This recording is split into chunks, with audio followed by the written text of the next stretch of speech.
Welcome. This is Ty, aka the Flip Man, and welcome to tonight's Flippinar. Appreciate everyone that's come out already. We will have others to come on.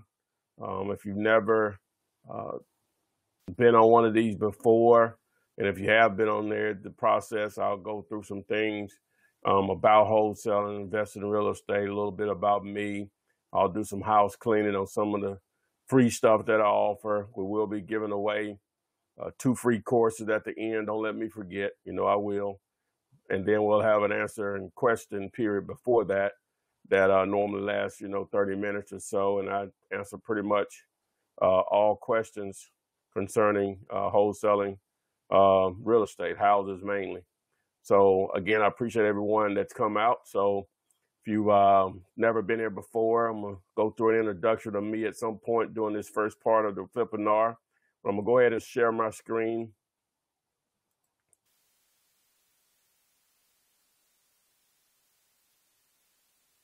And if you can acknowledge that you see the screen here, it would help me out greatly. So you see the topic here. Some of you all received, thanks. Received the text message, a YouTube notification on the topic tonight. 5 steps, wholesale a house in 30 days or less, make $5,000 to $10,000. Welcome to this Flippinar again. My name is Ty Taylor, aka the Flip Man. This is the topic for tonight. Before we get into that, do a little house cleaning and advised by the attorney. You're not going to make $10,000 if you don't do anything. Most people understand that, but we still have to make that disclaimer. This was a picture here I want to share with you. Who you think is cuter, me or the Grinch? But I took that in the mall a couple of days ago, out with my folks doing a little spending, Christmas, a lot of giving, no getting. That's the way I feel. So I may be the Grinch. A lot of giving, no getting. All right. If you missed last week's Flippinar, Think Like a Realtor, Get Paid More, Wholesaling Real Estate is the title on YouTube. So you can get that replay. Just do a search for this exact title, and you should see that particular video pop up. I think it went pretty well. Gotten a lot of views, as far as the way my things are scaled. So I think I did an okay job with it. So remember, we'll give away 2 free courses at the end of the Flippinar after the question and answering period, but I may need a reminder. So don't let me forget. Please, please, please. Also, I have the 200 plus free videos on my YouTube channel. If you go to my YouTube channel, if you're not already subscribed, you need to subscribe to my YouTube channel, which is flipman.net. Once you subscribe, you need to also turn on the notifications. If you don't know how to do that, I think I'm going to just put up a video that I found that was about 20 seconds long, and it shows you how to do it. But it's really simple. It has like a bell there. You click on it, and it'll tell you, do you want to receive notifications from this channel, blah, blah, blah. So, boom. I'd encourage you to turn on the subscription, on the notifications on the subscription part of the channel. We still have this Rite Aid. Thought we had a buyer for it. You can collect this $16,500 on this commercial property. Probably going to have some more properties. $16,500 on this one. $8,500 on this particular property. It's a Family Dollar. $11,500 on this Wendy's. I think we may have a buyer for, but we're going to treat it as we don't, because we don't have an actual contract, so we don't have a buyer for it. So promote it. You can collect the $11,500 till we get a signed agreement from the actual buyer. We don't have a contract on it, so you can get that information at triplenetcash.com. That's triplenetcash.com, or some say nnncash.com. All right. If you're interested in getting into commercial wholesaling or commercial real estate, flip them just like houses, no cash or credit needed. You can go to flipthisbuilding.com. I have some videos that explain the process of taking a vacant building and turning it into a check. Most of past buildings on a monthly, sometimes even years, that are vacant, but it's sitting right in an ideal place where a lot of national retailers exist. You'll see Starbucks, Walgreens, McDonald's, Advanced Auto Parts, Chipotle, places like that. And this building just sitting there vacant, and it has been sitting there vacant. So flipthisbuilding.com, 2017, get into the other side of the game, big boy side of the game. Again, don't let me forget about the 2 free courses. Also, if you need private money, you can go to privatemoneylist.net, submit your phone number, and the next video, Keith Yackett will explain the actual service and what it offers. I use the proof of funds that he offers also. That's how we're putting these commercial deals under contract, using those very proof of funds, high 6-figure, low 7-figure properties that are for sale. That's the way they're going to take you serious. It says, hey, I can pay for it. So that gives you the opportunity to change the game, whether you're doing residential or not. But mainly the private money is just if you're trying to get into the other side of it, or you're trying to provide funding for one of your buyers. All right. My goal here tonight, whether you know a lot about real estate or you don't have a clue, as I didn't 14 years ago, is to bring you up to par on this thing called wholesaling. And wholesaling basically will allow you, this is my, street or layman's definition, it will allow you to do real estate transactions without using your own cash or credit, starting with finding a very good deal, a great deal, not just a property for sale. There's plenty of that out there, but a no-brainer of a deal by negotiating with the seller, going under contract, a purchase or sales agreement with an actual seller, putting it under contract at a cheap price compared to what the house would be worth, fixed up, marketing, advertising that property, and a cash buyer steps forward and is willing to pay you several $1,000s higher than the contract that you have with the seller. Example, you have a house that's worth $100,000 fixed up. We call that ARV, after repair value, but basically it means what will the house appraise for in excellent condition. $100,000 is the number, but you can, for whatever reason, get it under contract for $30,000. It may need too many repairs. It may be an inherited property, maybe a divorce situation, may be tired of being a landlord. It could be any number of reasons why someone could be that motivated to sell at that discount, but normally it's going to need repairs on top of that. So in taking in consideration, without going through the numbers, I have other videos on that, but you have it under contract with the seller for $30,000, and you advertise the property, we'll say at $49,000. You have several investors call you. Only one person can buy it. One person steps to the plate and say, hey, I can't do 49. Would you take 43 for it? I'm taking that all day. So I have contract A with the seller for $30,000, contract B with the buyer for $43,000. So when we go to close on and submit both contracts with a closing detail document, and you get the difference. The seller gets their $30,000. You get the difference between $43,000 and $30,000, and which is $13,000, and the buyer takes possession of the property. That is a wholesale transaction. So you ask yourself, is this something that you should be doing?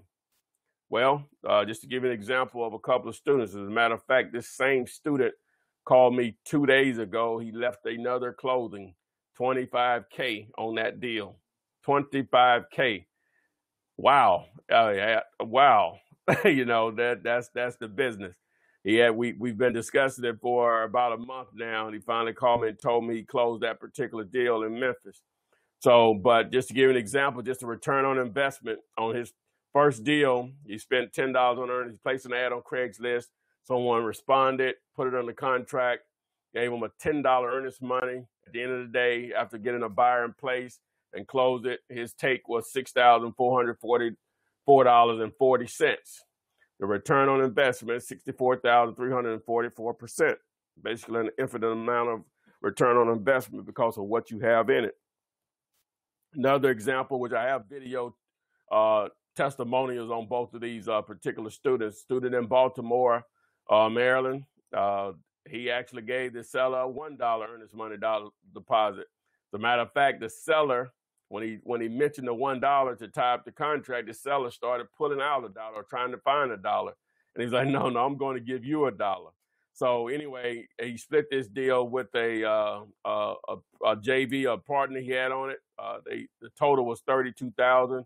So the actual return on that was $3,199,900%. He split that, so he took home $16,000 of that. Now, obviously, you can make money buying the house, fixing it, and then retailing it, with a family that wants to live there. Just as an example over here, total investment of $50,000. That's buy, fix, and the resale is $50,000. He sell it for $80,000, so that's a $30,000 spread.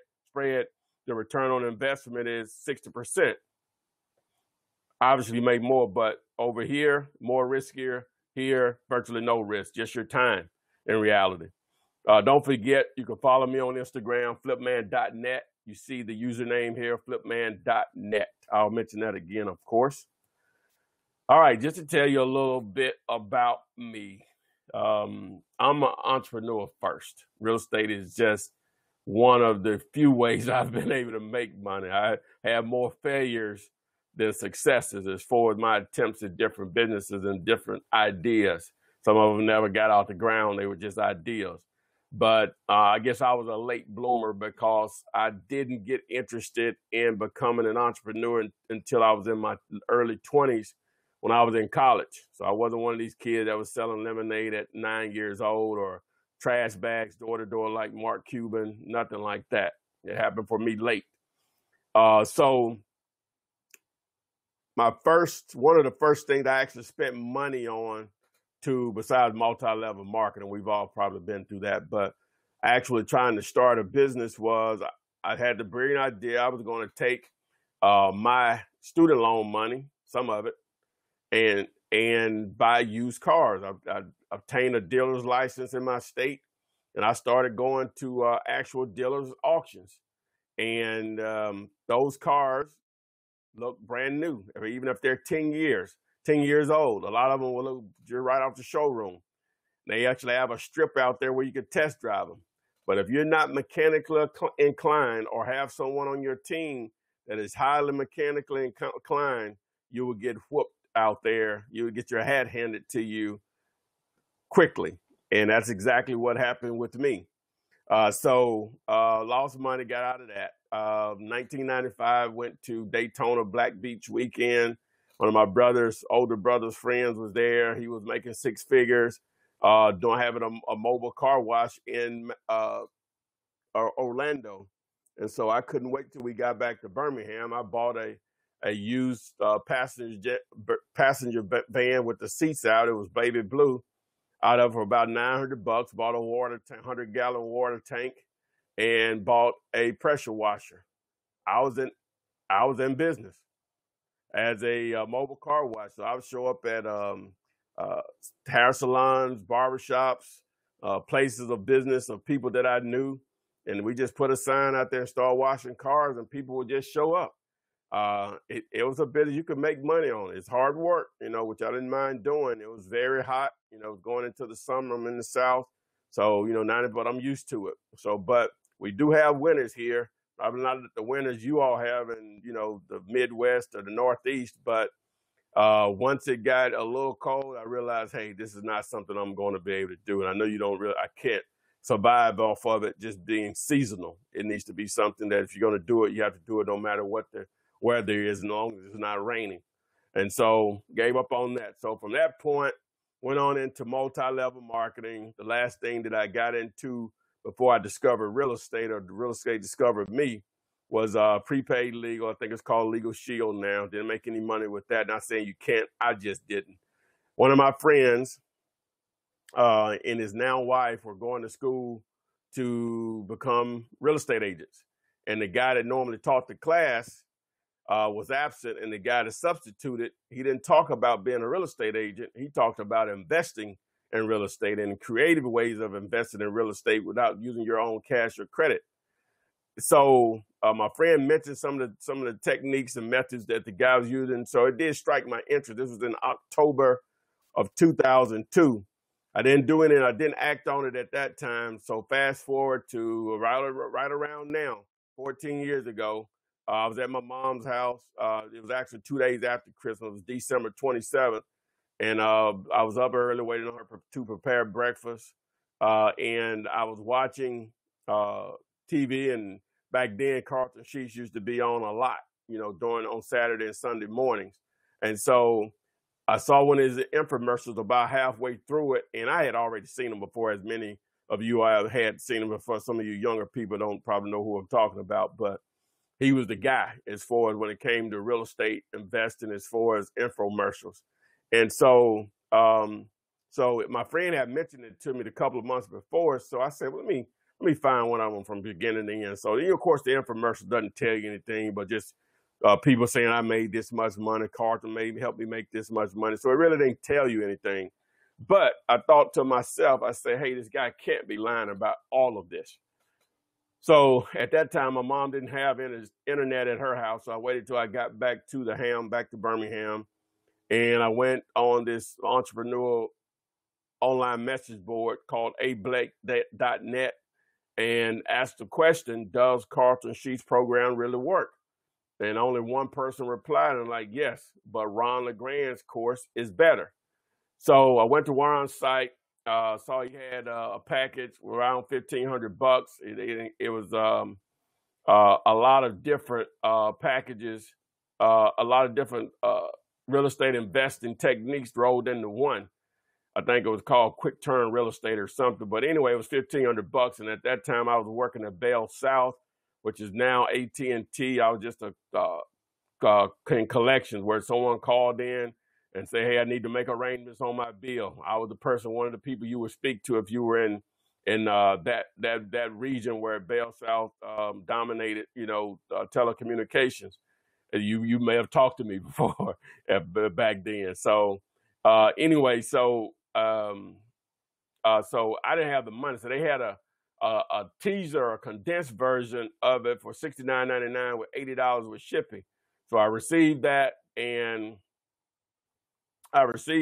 so it was in cassette form. So that's how long ago it was, and so it really wasn't enough information to get you started, but it was enough information to get you excited, and which it really did. So I had made up in my mind, if I had to save the money for it, I would, if I had to get a second job. And so a couple of days later, thought about eBay and did a search for Ron's course, and there were a couple of auctions on it. So I bid it on one of them, lost the auction, and the guy that was running the auction emailed me. You could do that back then with eBay. I don't think you can do that now. But and asked me what I wanted, a burnt copy of the courses. And I was like, yeah. So we agreed upon $400, and he shipped it to him. I received them. And wow, I went from not knowing anything about real estate to just information overload. Wholesaling houses, retailing houses, which is flipping, buy, fix, and flip. Lease options, subject tos, for sale by owner. There were several different modules in there. It took me about 3 weeks to go through all of it. I felt I needed to go through all of it, but just off the top, wholesaling attracted me more than anything. And so once I went through all the information, I was on information overload and I didn't have a coach or anything, but if I didn't get anything out of it, I realized that wholesaling attracted me, and somewhat lease options. On top of that, I realized that it was something that I could possibly do because I didn't have to reach out to people. If I just put the advertising out there, people would reach out to me. And so that started with bandit signs. He strongly recommended those.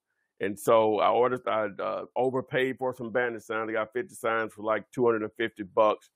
I didn't know any better at that time. Now you can get, I was just looking at it today, you can get 250 signs for that amount of money. You can get 250 signs, 2-color, for a little more than that. So, but anyway, but I didn't know any better at that time. So I ordered the signs. I received them on a Friday. I put them out on a Sunday morning, and the first 2 calls that I received were deals. One of them was a lease option opportunity, which I ended up giving the money back to the tenant buyer, even though I had put it on a contract with a seller, found a tenant buyer for it. She gave me $5,000 cash sitting at Old Charlie's on Centerpoint Parkway that doesn't exist anymore. Mexican restaurant is there now at the date of this video. And I started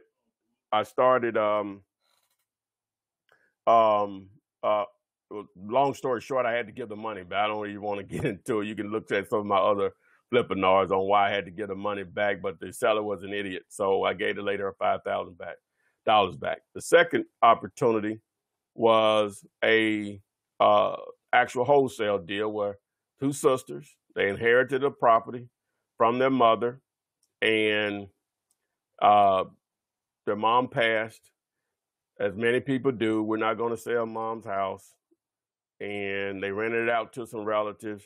That didn't work out well. They called me. So we negotiated a deal for $20,000. And I didn't really know if that was a deal or not. I just sort of felt like it was cheap enough. So I advertised the property mainly in the newspaper back then. You could get away with that now, to be a waste of your money now. But in the newspaper, and this realtor called me and said he had a cash buyer that would pay $25,000 for it. But after I explained to him how, what the transaction included as far as me getting paid through an assignment fee, he said that he needed $2,500 to put the deal together. So that was going to be half of my possible $5,000 assignment fee. So I agreed to that amount. Met these guys in a shopping center parking lot. They gave me $500 earnest money, signed the contract. A week later, we closed.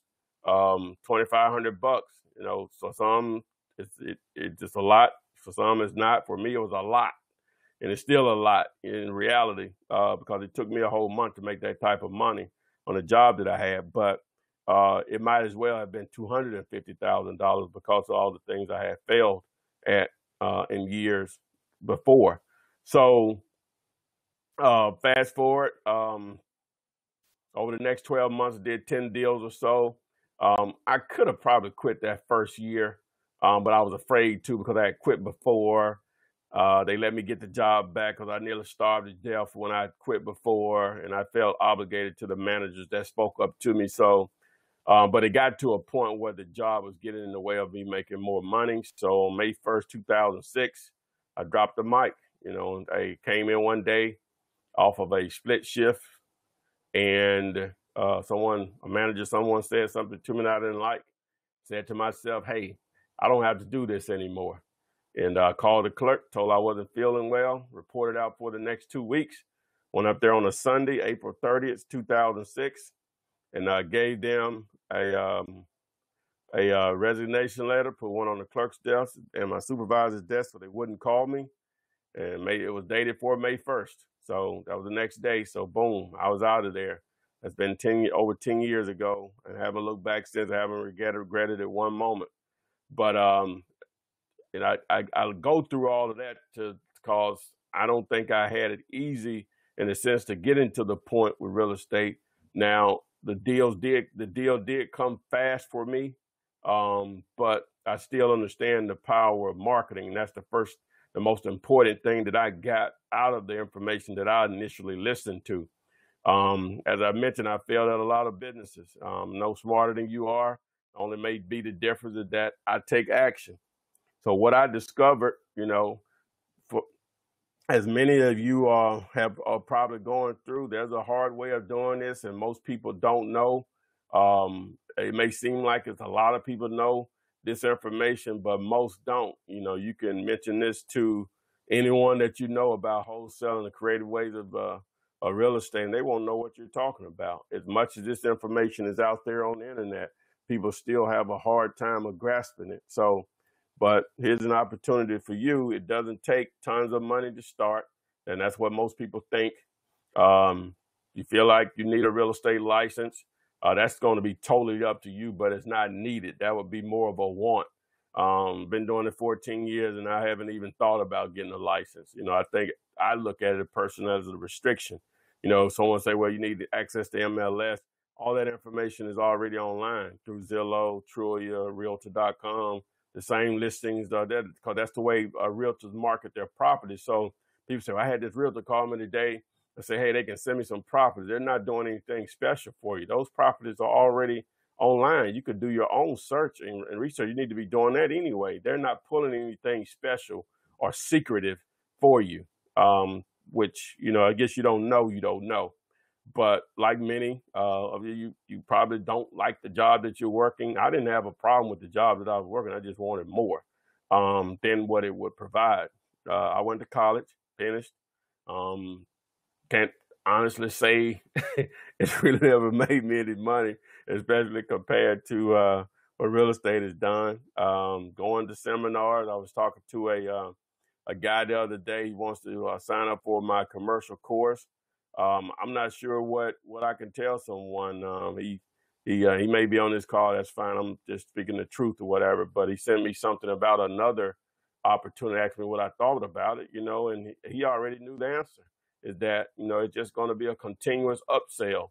I know the information that I provide and being able to speak with me is going to be different than what anyone else offers out there, because I don't have any limitations on when we could talk. Now, obviously, I have a life. Obviously, I have a little business I run, but I'm not hard to reach. So, I'm not the only game in the town by no means. I'm saying the only one, because people go to those seminars and are able to do deals from them, I'm sure. But, depends on what your needs are. If you want someone to work directly with you, if you need that, then, yeah, I'm going to probably be the best option out there that I know of. If you just need the information, then, yeah, you can probably go to a couple of those. I think you have to probably get to maybe the third round before you get all the information, maybe $10 or $15 or $20,000 later. But, it is what it is. There's a lot of ways to make money, a lot of ways to skin a cat.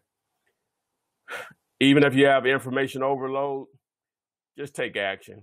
I know you don't want to make a mistake. I still make mistakes. I've been doing this 14 years and I still make mistakes. But the great thing about wholesaling, the great thing about it, it generally does not cost you money. You may get a little embarrassment, but embarrassment is free. As long as you're not losing money, you dust yourself off, take the learning lesson, and go capitalize off that experience that you just had. Again, don't let me forget the 2 free courses at the end of the Flippinar after the question and answer period. Please, amen, that you won't let me forget. But so we're going to get into it. We're going to get into it. Before I dive into this, is everyone still there? Okay, I got the amen. So yeah, we're still here. All right, 5 steps, wholesaler house in 30 days or less, make $5,000 to $10,000. Yes. All right, guys, I'm glad you're still there. I hope you hear me fine. Well, everybody, one of the common questions that I'll get when someone's trying to see if they want to sign up for my courses and coaching is that how long does it take your students to do deals? If you just think, and I try to put it to people where they can think about it. In order, see, everything would have to be even between you, me. We'd all have to be able to start out in the same car, the same engine, same everything to have an even chance to win a race. Then it just basically boils down to your driving.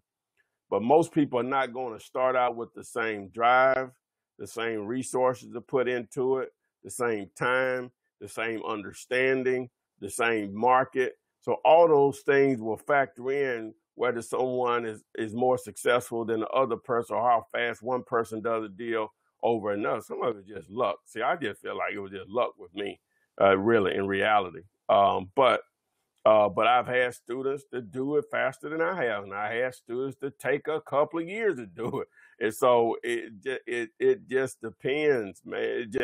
The stuff works. It's just you have to just apply the basics, and the hardest deal is going to probably be your first deal for most people, because number one, you want to see that it's that is real. Okay, so once you do that, then you can pour more time, more energy, more thought, obviously a little bit more money. You'll have that money from the first deal to pour into marketing, because I'm a big believer in that. So, but I want to go ahead and, as I said, I'm just going to give you what it really takes to do a deal in 30 days. Now, some of you all may not have the resources to do this, but it's not a lot of money in reality. And when someone calls me or something, and I don't know everybody's situation, I understand some people may not be able to get out and get a second income or whatever. But I had some young people call me and say, hey, I'm 19 or 20 or 21, and I don't have the money. What are you doing? What's preventing you from working at Little Caesars, working in the mall, or working this place? 2 or 3 jobs. We're only talking about a few $100s here to get your marketing going. Then there's a lot of free things you can do also, but I don't recommend those a lot, because most people don't have the patience or persistency to do those. So and it can be very frustrating. It's already a frustrating business, because business is frustrating in general. But the reason I stress marketing so heavily, because I'm one of those people that couldn't do it where if I had to just sit there and just bang out phone calls or bang out emails on a daily basis. I do a little of it, but I don't do enough of it, because it's tedious and it takes a lot of patience and persistency, but it's free and it can turn into a huge payday. So it's worth it. I know what to do. It's just what I choose to do that part of it. And I'd rather spend some money and get the phone ringing, and then I can control when and where it goes. So let's get into number 1 here. All right. So that obviously you have to have a certain amount of knowledge and understanding of the process. You got to do that. Just going back to me, myself, I had information over. I went from not knowing anything about it to just information overload. So I understand that. So you can take a couple approaches here, or a combination of it. You can go with free training and or research as a combination if you don't have the resources. Now, obviously, with my 200 plus videos on YouTube, I've made a lot of people a lot of money for free, just with that information that I've never talked to. I get text messages, sometimes calls all the time, just with a thank you. Hey, this is my first deal. I made X number of dollars on it. That's the free training. The flip side of that is that people go through that free training, but still want me to coach them. It's not going to work that way. I don't really say that a lot or whatever. I hope that people can understand that, but a lot of, I guess, people take advantage of it and they may not realize it. But the free videos will tell you everything. But if you get into me actually trying to walk you through a deal, I'll answer a couple of questions about my coaching or whatever, stuff. But, actually asking me about a deal or something, then we're getting outside of the boundaries of, what I offer free versus what I offer paid, because now you're getting into my time, which I think it does have some level of value. So going with the paid training, whether it's through me or whoever, obviously with the paid training, you just want to make sure, everybody's different. Again, some people need a coach, some don't. You just make sure if you don't need a coach, that the information is thorough, and that's going to be whatever you decide to pay for it, that you're not going to have to pay additional money for additional information. You won't need to make sure that you're getting all of the information that's needed to do a deal. Now, as far as with the coaching, you may hear a guy's name advertised on the radio or TV, but many of you all know that guy's not even at the seminar, and you're dealing with guys that probably have never done a deal before. They just great sales and pitch people. And so then you sign up for the coaching, and you're still not dealing with someone. You're dealing with a call center. Then you're limited, maybe emails, maybe a call or two. So as long as you know what you're paying for, if you have understanding, you're okay with that, then roll with it. Just know the flip man has a better option than that. You know what I'm saying? And as time goes on, as I get deeper in this commercial, I'm not sure if I'll ever stop training, because I can meet a lot of great people that can help me do things that I'm not don't want to do or even capable of doing. But supply and demand, the cost of things will just go up based on the time that I have to put in it and so on. But it's reaching the point where when I originally started, why I wanted to do it differently than what I've seen others do is that I can use it to do commercial deals and do them in places that I'm not, because I can have boots on the ground. That's it. That's the big boy world. So we'll go ahead. So you understand knowledge and understand the process. You have to know what you have some general understanding about the process to get started. You don't have to know everything. That's like a lot of people feel like they have to know everything. The most important thing you need to know initially for me is knowing what's the deal and what's not a deal and get that phone ringing. Everything else will fall in if you stumble into it. It'll fall in place. So, and that's what we're talking about here. Go hard on marketing or cold contacts. That's when the clock starts. And what I mean by that, when I say in 30 days or less, your clock really doesn't start after your knowledge. The clock starts when you get a certain point within your marketing. You can buy bandit signs or you can set up your direct mail to go, but until you actually get some of that in motion, that's when the clock actually starts as for the 30 days. Now, what I would say ideally, and this can happen, once you get about 100 signs on the street, you can do that in a day, or you can do it in 2 days. That may take you a month to do it, but that's really when the clock will start with signs. When you get 100 signs out there, probably within a week's time, it would be ideal. Within 2 or 3 days would really be ideal. But again, they still have to stay up. They have to stay up. So when my students order signs, I encourage them to call me, and most times before they start putting them out, because you don't want to go crazy with them, because the worst thing you want to happen is you put out 100 signs in a week and they're down in that same week. That's wasted money. So it's a little testing that goes along with it. Now, if you're in an area where there are a lot of bandit signs that dominate the area, a lot of times you can go ahead and go wild with it or whatever. So what I did is I included, and I looked this up from the last time that I checked with Curtis, and you don't have to deal directly with dirt cheap signs, but that's a measuring stick as far as cost. Like one-sided signs, one-sided, one color, 9x24 signs, then that's the size that I recommend. They cost about $200, whereas I think he said $190 shipping, but we'll just say $200 for 200 signs. As far as your direct mail, to do about 200 direct mail pieces, the way I do it, which is more expensive to send them out per piece, it's going to cost you about $500 with setup. And what I mean by that is buying the mailers.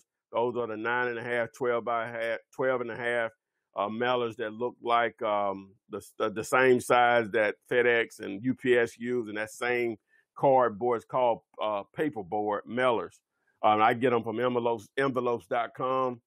Ordering those labels and sometimes cartridges for your printer. Now, if you don't have a printer or a laptop or something like that, then that $500 is going to go up, obviously. But assuming that you already have a printer and a laptop or a PC, you just need to get more ink for your printer, and as I said, labels, and then obviously the mailers, and then the postage. So you should be able to do 200 of those. So $200, and you could get 100 bandit signs for like $120, one color. Now I do 2 color, but you don't have to do 2 color. Just I like to stand out from what everyone else is doing. So the second thing you have to do, you got to go hard on the marketing. I talk about that a lot because that simplifies this business. I'll have a student that I haven't talked to in months, and they'll be like, what can I do about it? My first question is always going to be, and if you're on this call, and my first question is going to be, what are you doing to get your phone ringing? Well, I hadn't done this, or I've only done this one time.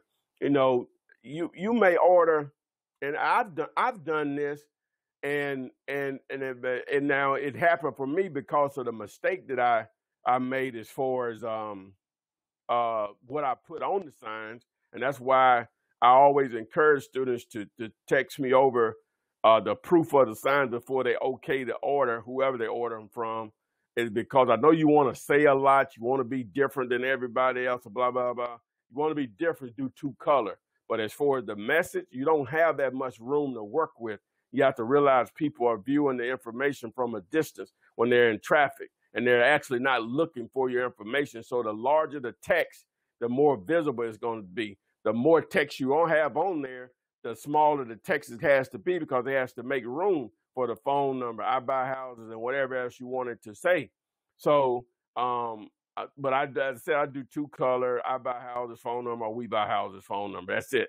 9x24. I may have the I buy houses in red and the phone number in blue, or something of that combination. But they stand out more than the norm. And now I'm seeing everybody else around here doing it, but whatever. So let's get the numbers. So we know marketing is important. So, I'm sorry, I didn't. We had another part to marketing. Cold contacts. This is the free option of it. So cold contacts such as Zillow, and what I mean by that is reaching out to landlords or even for sale by owner, FSBOs. So you can do that through Zillow, Craigslist, all the normal sites or whatever. And what you're doing is you're just playing the numbers game. Even when you're putting out bandit signs or doing direct mail, you're just playing the numbers game. So if you're actually picking up the phone or you're sending emails, you're still just playing the actual numbers game. And what that simply means is that obviously you're going to be contacting enough people, you're going to run into a deal. And the way I tell people they should do it, or students, is that just sell us a conservative, reasonable number and say, hey, I'm going to talk to 5 landlords per day, whether it's on a 5-day cycle or a 7-day cycle per week. And before you know it, you've talked to over 100 people in a course of a month. Deals come from that. And when I say contact them, obviously they're trying to rent the property, but you're looking for tired landlords, people that are tired of the business, but they still are in it, but they really would like to liquidate some of their properties. And so you're looking for motivation there. And so when you call them, you ask them if the property is still available. Whether they say yes or no, you ask them, would they be interested in selling? If they say no, then you ask them, do they have anything else they would like to sell? If they say no, just thank them for their time and tell them to, if they can't keep your number, if anything changes, to give you a call back. You move on to the next person. So you may say, hey, as I said, you're going to call 5 people per day on that. So now you're doing the marketing, and on top of you're doing the cold content. This is if you want to do a deal in 30 days now. Now you're talking to a lot of people. You're talking to a lot of people if you're doing this amount of marketing along with the cold contacts. So that's the number 2 is going to be the most important part, in my opinion, because it's all about numbers. Numbers. You're just going to stumble into deals if you talk to enough sellers. Just fall into deals. Just fall in your lap. So assuming that you are talking to these people, it's all about negotiations at that point and negotiating great deals. Obviously, from your knowledge and training, you need to know what is a deal. There's plenty of things that can be for sale and may appear to be a deal, but if you don't know, you don't know. But some people think, the house is worth $75,000, you can get it for $70,000. There's no money to be made there. These guys, these cash buyers, are not in it for $5 or $10 grand. You need to add a zero. Then they in it for some money. They want 20, 30, 40% on the return on their money. So negotiating with the seller, and I just keep it simple for my students when working with them, and they get into a pattern, and some of their just natural instincts will take over, and they can figure out better ways of doing it than I can, obviously. But you just collect the information. You ask the question, paying all cash and closing quickly. What's the least amount you'll accept? Wait on the response. Ask them, is that the best they can do? Whatever they say, ask them again, is that the best you can do? And boom, if you're forced into making an offer, you want to make an offer that you're embarrassed about. You want to make an offer that you're just shame that you're embarrassed about. So negotiating with the seller, entertaining those calls is huge. All right. Now, what I like to do is, and I don't waste time on it, it's rare that I go out and view a property if the numbers don't work over the phone. If the numbers work over, if the numbers don't work over the phone, I'm not going to normally go out and look at it. But if they do, and most people that call you understand, you could easily receive 100 calls if you're doing a month over a 30-day cycle. If you're doing what you're supposed to be doing, and only 2 or 3 of those are deals, or 4 or 5 of those are deals, that's only 2, 3, 4, 5%. But that may mean $15,000, $20,000, $25,000 in your pocket. All right. So, but if it comes to a point where we're going to go out and look at the property, then I'm going to video with my smartphone, then upload to YouTube, and that makes it easy for you to market to cash buyers, because who doesn't have a smartphone? People call you and they say, hey, about the house, blah, blah, blah. You know, what can I see it? I said, well, let me do this for you. You can drive by it, but let me just send you this video. And then if they're still interested after they look at the video, there's a high probability that, number one, you're saving yourself time, but there's a high probability that there's a deal there to be had, because they know what you're asking for it. So use your technology. If you're not sure how to do that, you know, YouTube is your friend. Google is your friend. Go there and just do a search. How do I video with a smartphone? Most people don't know that the right way to hold the phone. You know, you don't hold it vertical the way you talk on it. You hold it horizontal. And some phones are different. I know iPhone, that's the way to do it. But, you know, you test it before you go out. Don't get out there and try to figure it out. Once you get out there, you test it to see how it should work and appear on the screen. Because the worst thing you want to see on a YouTube video is you got all that video space and it's just a narrow, because you held it vertical.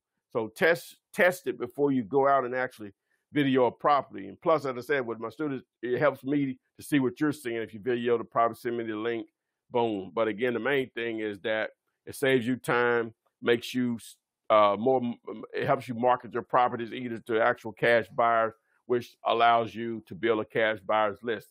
So, all right, number 4. Once you do have a property under contract, you negotiated a great deal, it's time to market to cash buyers. Now, your market will tell you if you have a deal or not, if you're doing being effective in your marketing and advertising the property. If you're receiving calls on a property and people are going out to see it and you're getting offers lower than what they're telling you didn't get it cheap enough. You know, it's just that simple. You didn't get it cheap enough. If you're getting calls and people are going out to see it and they're making offers, you're close. It's going to probably be a lesson learned, but you didn't get it cheap enough. But if you did get it cheap enough, you know, they will beg you not to show it to someone else. So when people say, well, I don't have any buyers, that's why you don't need any buyers. Because if you advertise a great deal, the buyers will be begging you for that deal. And to tell fake buyers from real buyers are going, the conversation that you want to have with them is once you agree upon a price is, you know, how fast, once you ask them how fast can you close, and their response should be as soon as we can get a clear title. That's 10 days or less, pretty much anywhere in the country.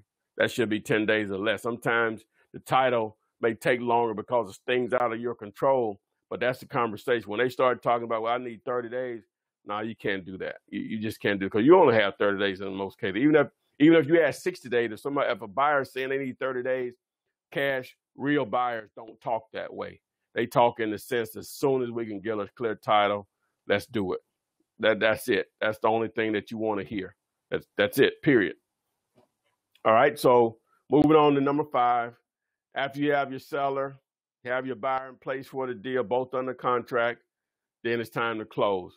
Now, depending on what state you're in, the state I'm in, we can use title companies and our closing attorneys to close our deals. But people say, well, I don't have anyone to close my deal. Should I have that first before I even get started? No, because in most cases, your buyers are going to dictate that. And so you would just piggyback off that buyer's relationship with a closing attorney or title company, even if they've never done a deal before. If the buyer wants to do it, it's rare they're going to reject the opportunity. Now, I've had that to happen to me recently, but it's very few times it's happened to me. And then if they don't close, there's plenty of companies that will close it once you have a buyer and seller, because they want the fee. That's easy money for them. A cash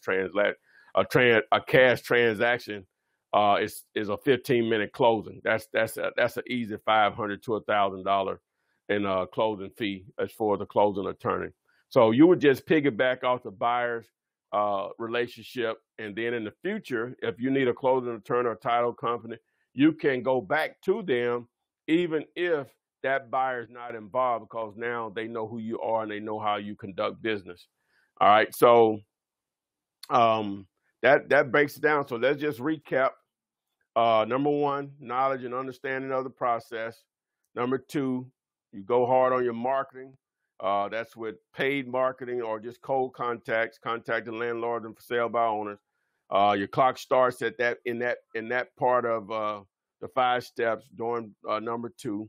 After you start, because you are doing an effective job of marketing, then you start dealing directly with sellers, and that's where your negotiations come in and understanding what's a great deal and what's not a great deal, because that's what it's going to boil down to once you go to number 4 is marketing to your cash buyers. So once you have a buyer in place, you got a seller in place, obviously. You set up a closing, and that's where you make the 5 to 10 grand. Obviously, you can make more, maybe sometimes less, but that's a ballpark number for most markets. Some markets you can get a lot higher. Like my student in Memphis, like I say, $25,000 the other day. So we'll move on to some numbers here. So most people, you're here because you want to change the situation, and the answer to doing that is 3 to 5 deals per month. So how can you accomplish that? Through the marketing that I mentioned a moment ago, 3 to 5 deals per day. It's all about marketing. Your wholesaler is your title, but in reality, you're a marketer of yourself as someone that can buy houses. So let's break down some simple numbers here. You do 1 deal per month, averaging $5,000 to $7,000 per deal.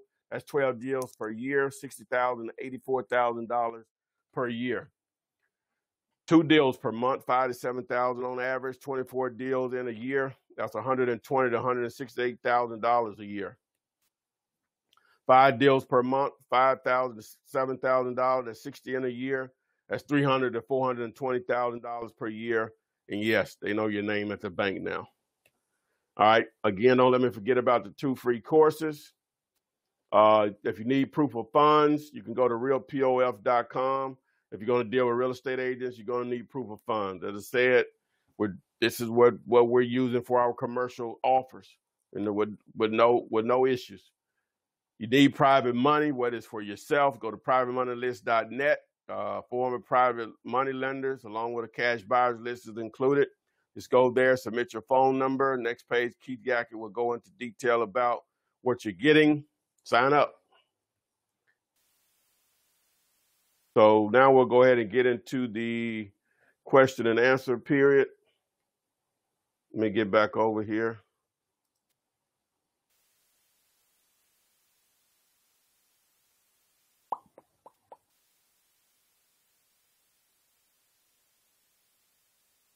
Okay. All right. Let me see here.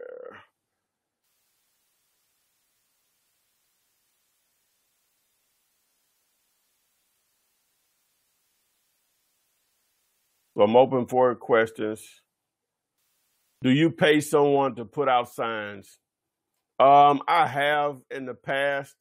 I haven't done it in a long time. Part of the reason I'm not as effective with signs as I need to be, because I have so much going on with, just other ways that I market also, but I still do signs. I do it for some of it exercise, some of it just to keep me humble.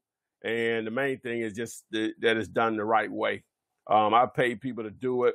If you're going to pay someone to do it, I suggest that you probably are going to have to drive them around. If you don't want to get out of the car, you're going to have to drive them around, at least follow them around and tell them where to place the signs. Because people will just put out your signs, take your money because they say they put them out. But there's a right way to do it. Signs are going to only be effective as how effective you put them out.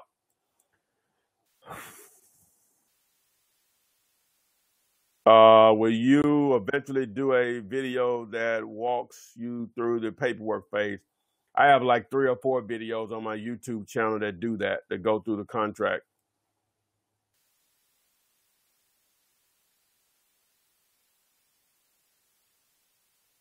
What size did you say your bandit signs were? 9 by 24, single sided. You could do one color, two. I do two color.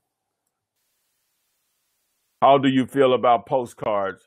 Well, anything is better than nothing, but I teach my students when they do direct mail, don't do postcards.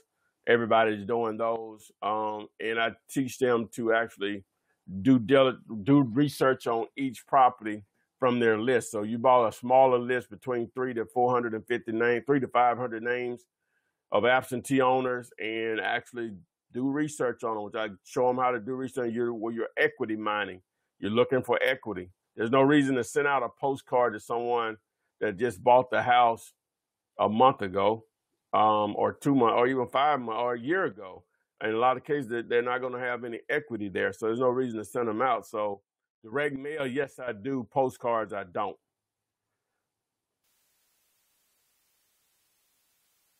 What was the site he just mentioned? He named private. It's privatemoneylist.net. Privatemoneylist.net.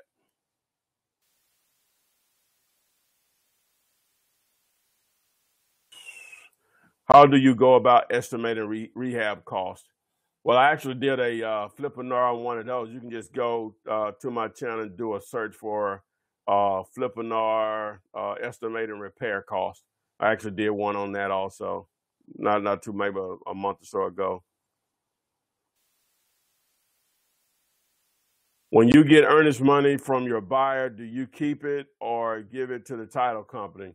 If they want to put it in my hand, that's fine. But normally I don't even ask that way. I just tell them to take it up to the title company, whether it's their title company or closing attorney or whoever, or they want to use who I want to use. So, but sometimes they'll put it in my hand, so that's fine. Normally I won't cash it or whatever. You know what? It just depends on who I'm dealing with. Sometimes I'll go ahead and cash it, but I won't spend it or whatever, until the deal.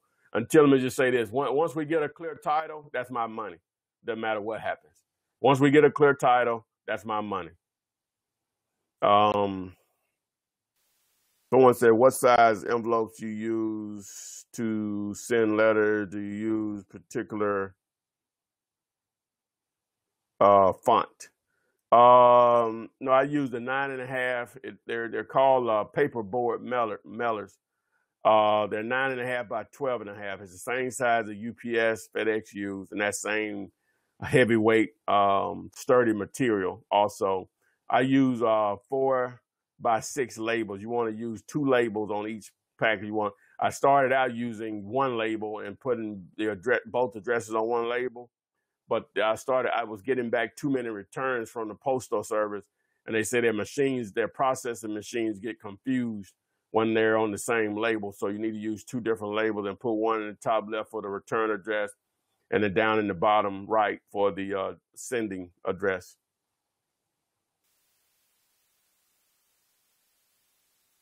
Ty, besides bandit signs, how else do you market successfully? As I just mentioned, through direct mail also.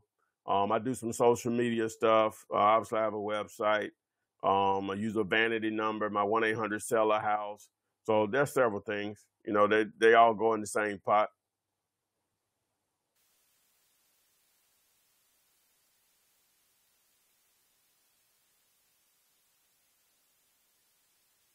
All right, someone says, "Can you please re-explain the process of signing your one-page contract?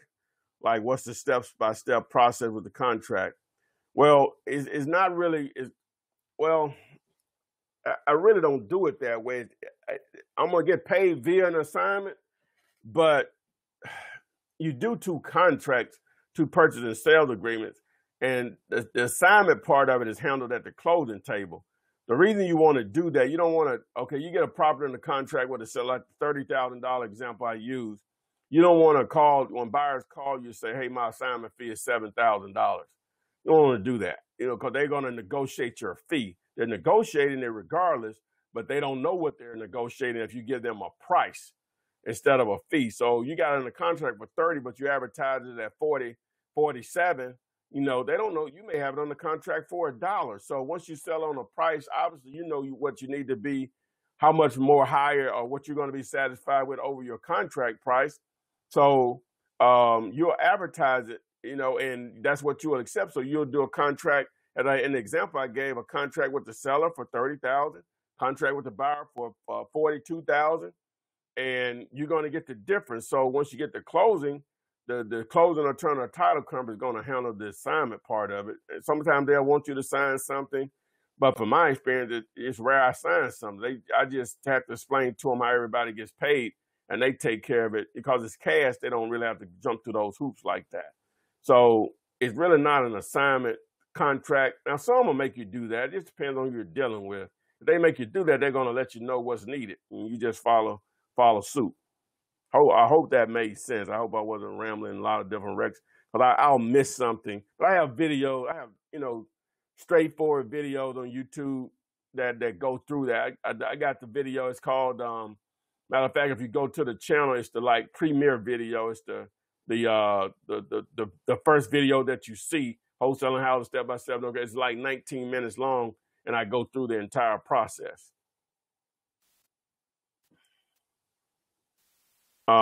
Somebody's promoting a webinar every Wednesday on bigger pockets, whatever. All right, that's what's up. Okay. Someone asked about the envelopes. I answered that. How often do you use the MLS? I don't use it at all. As I mentioned before, all that information is free through Zillow, Realtor.com, Trulia, all properties for the most part are listed on, they're in sync. They're, what's the word I'm looking for? I guess that'll work. They're in sync with, those sites. Realtors, they know they get a lot of exposure from those sites, Zillow, Homes.com, Realtor.com. So you can see the same thing. So you don't need access to MLS. Now, within MLS, they may have a few notes from realtor to realtor, but that's not that big of a deal. I've had access over the year, and I got access to. I got a really good friend of mine. I just call her; she'll give me her access to it. But I don't need it. You don't need it. It's too much free information out there of the same information. That's why, as I mentioned earlier in the Flippinar, when someone a realtor calls you, or a student or a non-student may say, a realtor say, hey, they can help me, they're going to send me deals. They're not sending you anything special that you can't look up yourself. They're not, that's part of why it's important, and that'll vary from buyer to buyer, that when you find deals that are not advertised, that's why you're so valuable to a cash buyer, because you found something that they were not aware of, and you controlling it, but they want it. And that's what makes you valuable. It's control, especially control of the unknown, the off market.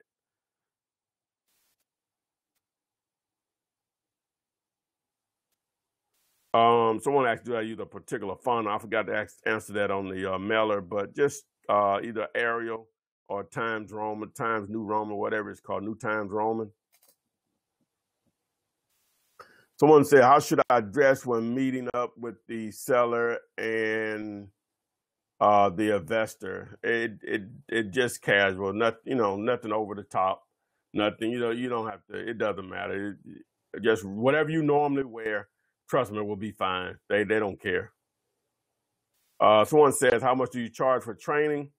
Just simply go to flipman.net, and you can see what I charge there, flipman.net.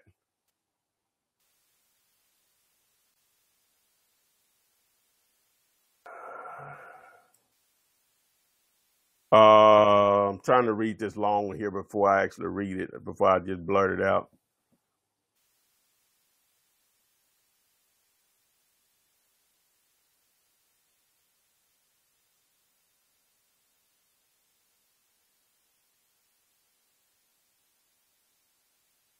All right, I'm gonna read this. I hope I can understand what he's trying to convey here. I just met up with some local REI club members in my area for the first time. I was discouraged from the wholesaling process. The objections were, it's like having a second job. What if the buyer backs out and you don't have the money to cover the transaction? The seller could get upset about you getting paid. Ask if it was this area, Fairfield, California. He told me no. I'm not sure what that means. He told me to put myself out there as a foot soldier, I guess, to get started, which I don't mind. What are your thoughts on this?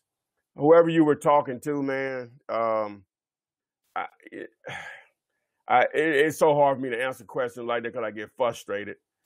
I hate when people tell me you can't do something and they've never tried to do it or even know anyone either successfully or unsuccessful. But because they think they're in the industry themselves and they don't know about it, that means you can't do it or it's illegal. Just say, I don't know. Don't say this or that. Just say, I don't know. So I'm not sure your name here, but that long message I just read, disregard that, man. Don't even have that conversation with those people anymore, man. I'm not the only one putting this information. Guys, all of us ain't lying. Just like I said about Carlton Sheets, they can't be lying about all of this. You know what I'm saying? This is not brain surgery, man. Yeah, he said. Oh, let me read back some of them questions. They said it's like having a second job. I don't know what does he mean. What job pays you this type of money? Not many pay you this type of money, or whatever. It's running a business. What if the buyer backs out? That's what earnest money is for, and it will happen if you don't position yourself. You find another buyer. And to say if the seller gets mad, oh, that's going to happen. You know, it's going to happen. You're going to have deals, properties you put on the contract that you cannot close. It is going to happen. If anyone tells you anything differently, they are lying to you. That's real. But you just deal with it. That's part of why you put up earnest money. If you can't close on, they keep your money. You move on, they move on. That's it. Hopefully I answered that. I was having trouble understanding, but hopefully I answered what you were asking.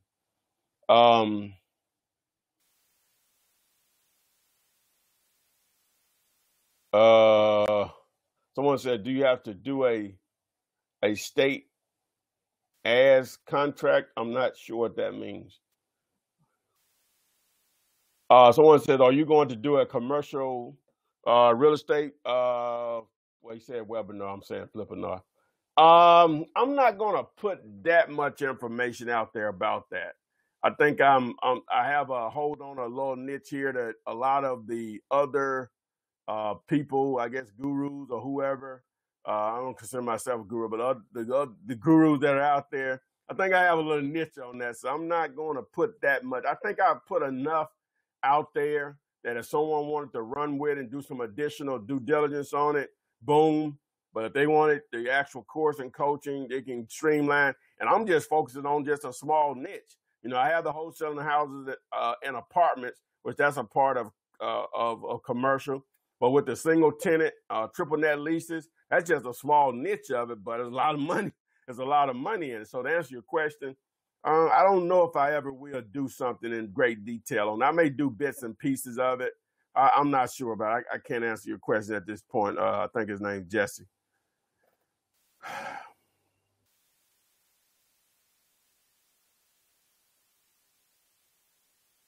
A one-page contract gets strange looks from people, especially realtors. They prefer I use a 15-page state contract. What do you suggest? When you're dealing with realtors, you hadn't watched a lot of my videos. When you're dealing with realtors, you're gonna have to play by their rules. They're not going to accept a one-page contract. They're just not. That's for a private seller, someone that doesn't care about all that other bull in a 15-page contract. You're buying it as is. That eliminates virtually every clause in the 15-page contract. You know, so you're not going to be able to use that with realtors. They're going to want to use their state board contract, period. That's it. But with private sellers, if they're motivated, that one-page contract, it will be beautiful to them if they're motivated. Motivated sellers don't dictate terms. They may, you know what I'm saying? You just come to a price, all other stuff they don't care about. They just don't. It just doesn't work that way. You're talking to the wrong sellers, especially if you're dealing with realtors. You're gonna deal with realtors, you gotta play by their rules.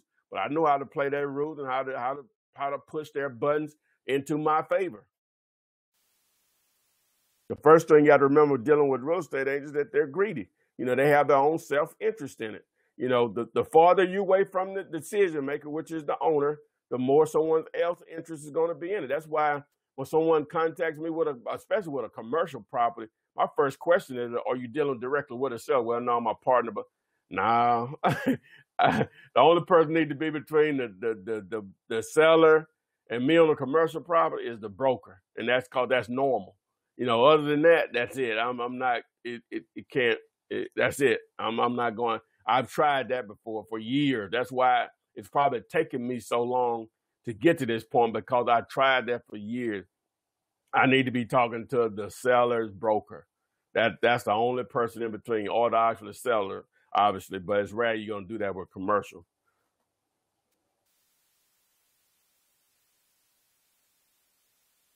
Um.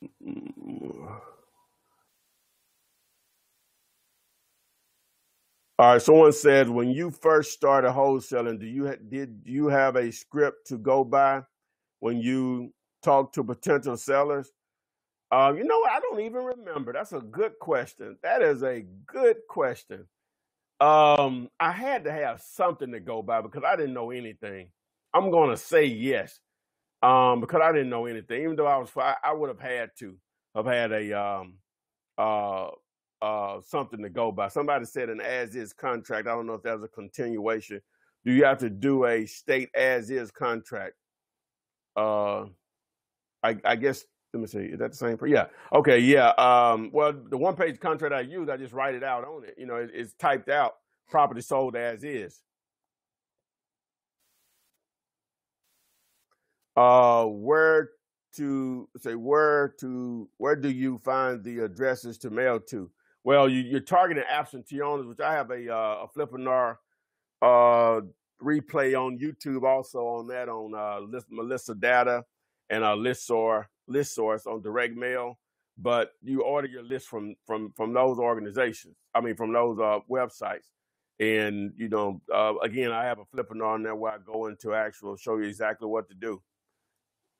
Guys, you're not going to find anybody out there that does that gives away the information that I give away, but it's already out there. I have several videos on that on my YouTube channel. Go there and subscribe. Go to my YouTube channel and subscribe. Someone says, how you find ACE. I'm not sure what that means. Are business cards good to use? Man, I hadn't had business cards in years. Wow. Everybody has a smartphone, cell phone. You just so easy to exchange numbers, text someone, call, whatever. I haven't used them in years. Yeah, I'm not saying not to do it, but I haven't had them in years. Somebody says AVR, or you mean ARV? I'm not sure. Is that Larry or Lenny? Not sure what that name says. But anyway, what do you suggest incorporating? Would you suggest incorporating? At some point, you need to do an LLC or something, but it doesn't prevent you from starting if you don't have the marketing budget to do your marketing and setting up an LLC. Then just wait on that till you do a deal or two. It's okay to do them in your name. For direct mail marketing, should I have a PO box for the return address? I'm going to say no. You can go to UPS store and some other services out there like that. Even though it's still a little mailbox, but they actually have a physical address. It'll be like Suite 104-123, something like that. How do you find ARV?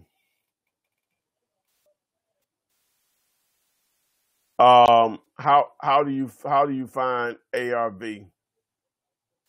Well,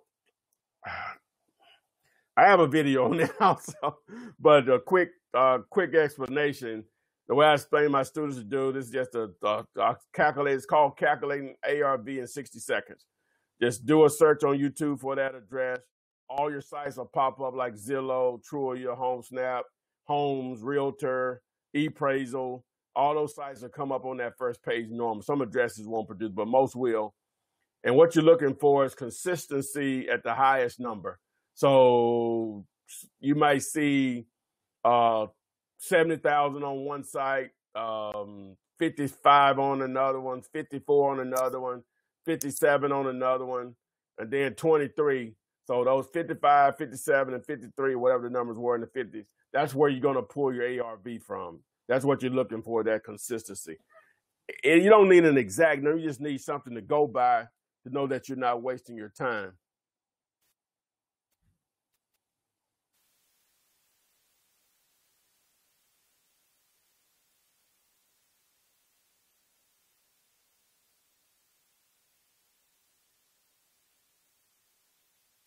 All right, hold on. I'm trying to read here. Hold on one second.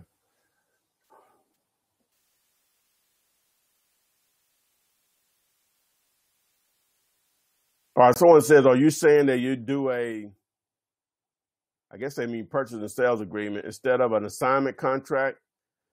When you do this, will they confuse it for a double close? Well, no, you have to, you send over both contracts with this, and then what I call a closing instruction sheet along with it. But I don't do double closings. But even if I did, it would still be the same process. I still would give them instructions on who gets paid, who's the seller, who's the buyer, the address of the property, the selling price, my assignment fee, who's paying the closing costs. Someone says, yes, use business cards. So, hey, they're telling you what to do. Do it.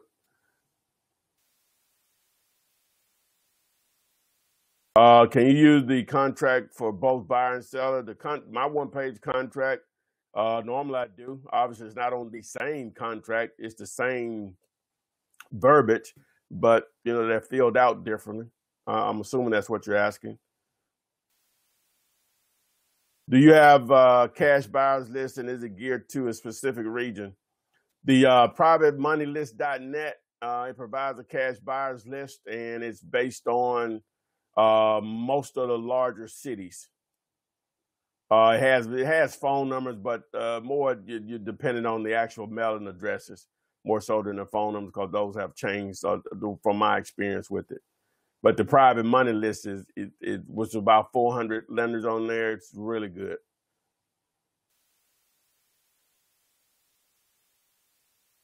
I've done direct mail, but a lot of times my letters come back. It just depends on what source are you getting them from. That's a huge part of it. Do you get a lot of leads from your website? Not as much as I used to. Social media sort of taking that over, and advertising on Google AdWords is so expensive now that it's just other ways I can use my money more efficiently.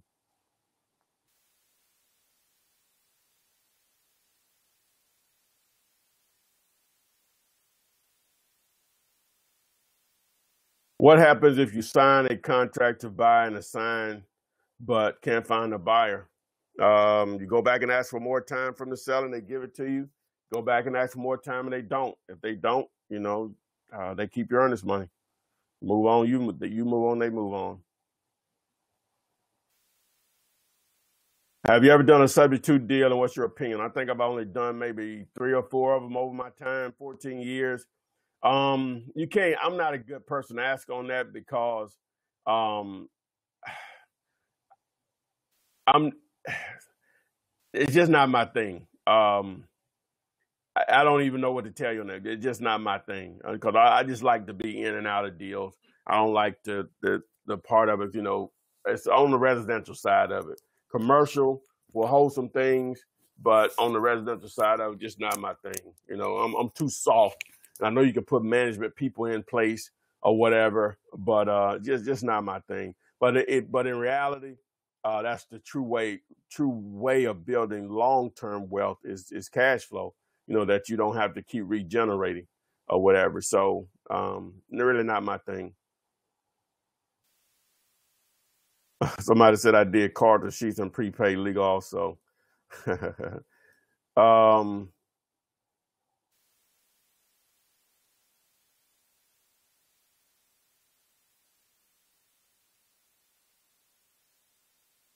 Somebody put my link there, so I don't know what that was for.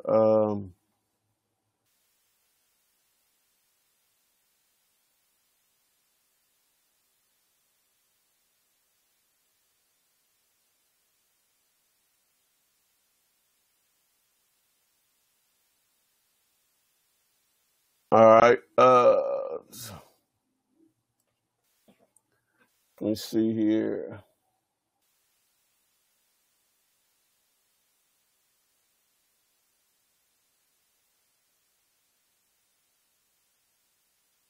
Somebody said I did a legal shield FK prepay. Legal, did you like being an associate for that MLM? Nah, that's not me. I'm not a salesperson or whatever. You really have to be able to convince people to believe what you believe. I know it may seem like I'm like that, but I'm really not. I'm horrible at that kind of stuff. Um, just horrible.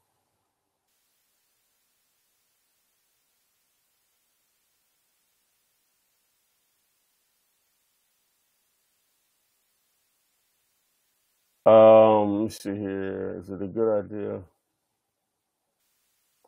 Is it a good idea to have a real estate license and being a real estate investor? Again, I'm not the best person to ask on that. I don't have a real estate license. I really don't see a need for one. That's going to be on your own personal use.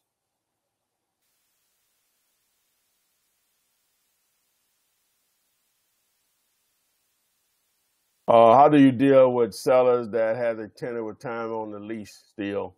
The deal has to be a lot more attractive, and it depends on what type of tenant it is, what type of property, if it's in a more desirable area versus not as desirable.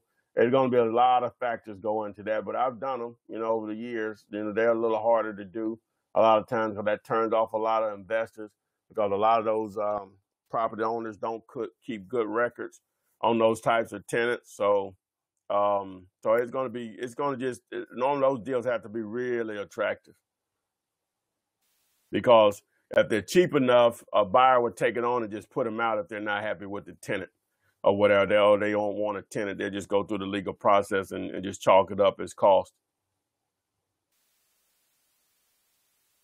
Someone says, when creating I guess a website, how many characters do you suggest?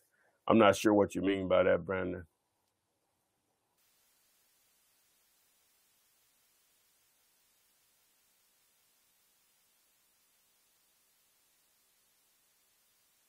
All right, someone said, don't forget the training giveaway. I'm not. Ty, are you private money lenders, hard money lenders? No, not me personally, no. But I use the service, especially the proof of funds.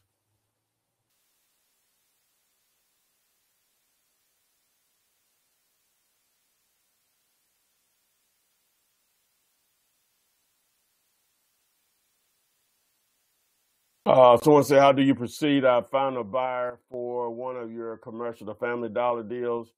What if I want details such as exact location? It's no problem. I think it's Sharice. Yeah, just text me. You should have my number, and I can send you. I can give you the exact address. No big deal. I don't put the exact address out there, even though I'll tell people don't advertise the address, blah blah blah, and it happens anyway. So I just hold on to it until we got a buyer that's interested in wanting to know that information. The information that's on triplenetcash.com, it's enough information. If they're interested, they'll want more information, so, and then we'll just work from there. So it's just on a case by case basis.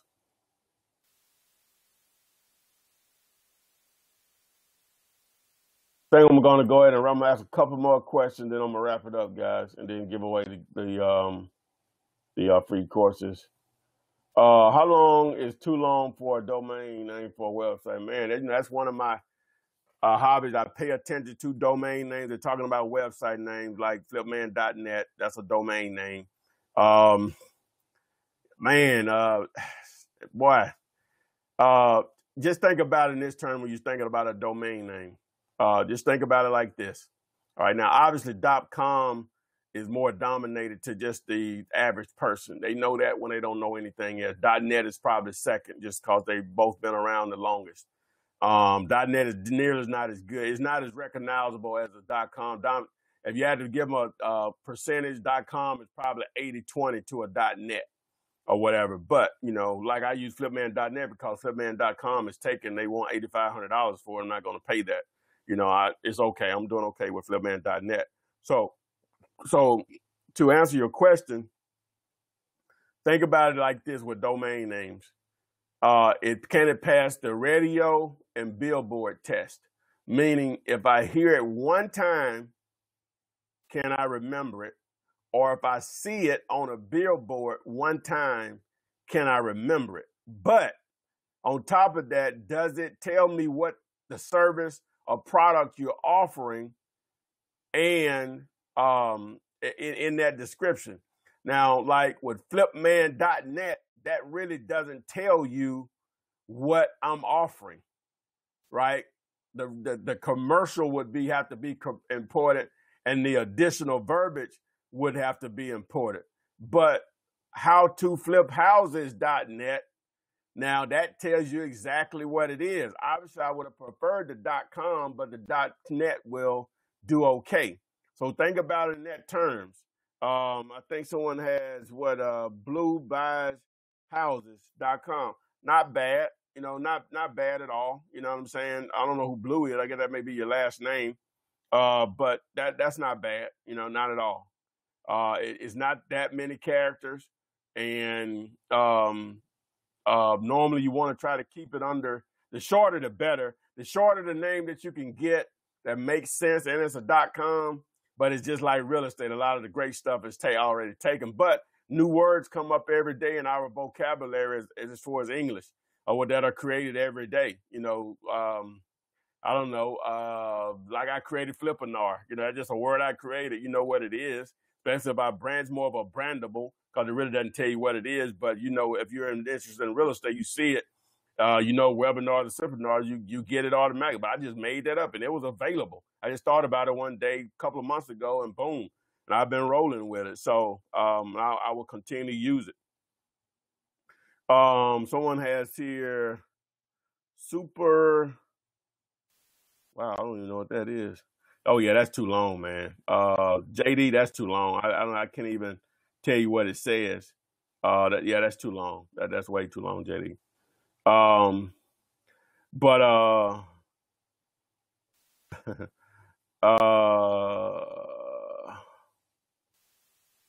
yeah. So I guess that's it, guys. So I guess we'll get into to why you're here.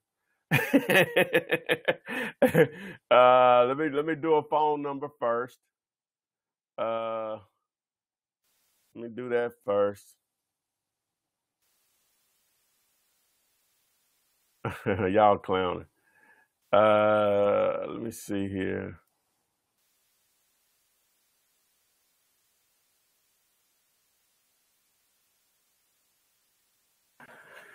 I have to make myself notes here.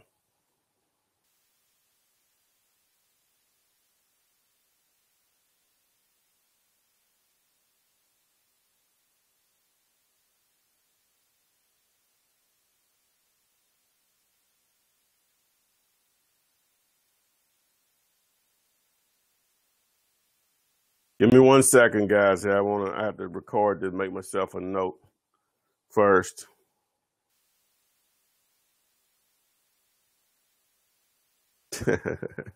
Well, y'all tripping. People hit me up on Instagram and everything. Okay. Wow. Okay. Well, I try to tell you guys to invite friends and family members and increase your chances. I know everybody's not interested in stuff, but so the ones that are interested, invite them on the Flippinar. Just going to increase your chances. Just like the lottery. That's the only way you can get extra lottery tickets is inviting friends and family members to the webinars. So hey, that's the secret. You can get 5 people, other people like you. Boom. That's 5. That's you got 6 more chances than the other person has, so makes sense.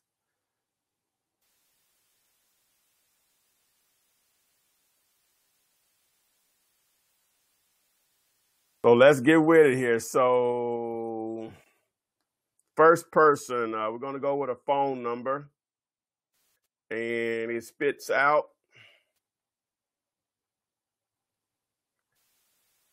I think this is a South Florida number.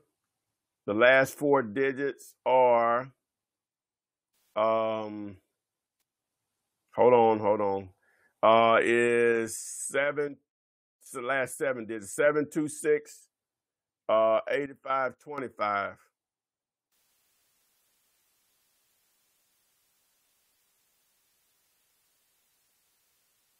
And okay. So what you need to do is just send, I'll probably text you, but you can text me, well, just email me, ty@flipman.net, Ty. And by the way, my name is not Todd, Todd, it's Ty, short for Tyrone. Ty@flipman.net. So just email me there, ty@flipman.net.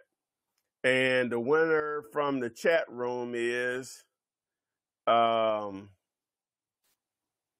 on, I'm waiting on my deal here.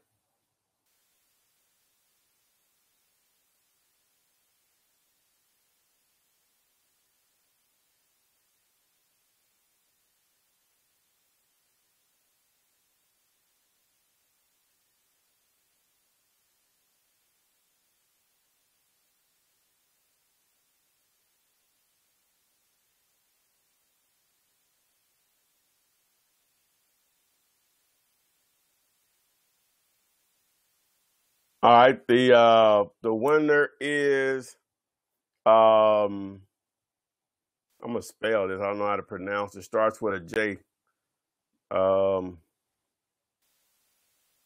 Is Juanda, Juanda.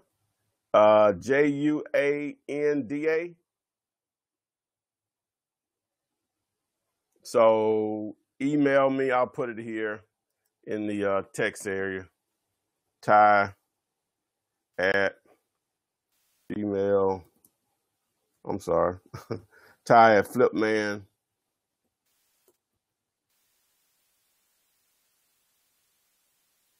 Flipman.net. Boom. Okay, so there we go.